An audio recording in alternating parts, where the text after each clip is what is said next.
So in this video I'm going to show you how to use these shortcut buttons on Samsung Galaxy S25 Plus. It's pretty simple. You just need to start holding on it and swipe it to this, like from the side to the center of the screen. It'll open it. So it has opened the phone now. Now this opens the camera. And I'm gonna show you how to edit it. So to edit it, press and hold on the home screen.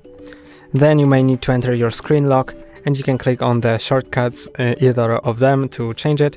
Then select what to set instead of the previous options. So I'm gonna set like meet or like whatever calculator, and you can see it's set. You can click on done, and it is set. So that's all for today. Don't forget to like and subscribe. See you next time.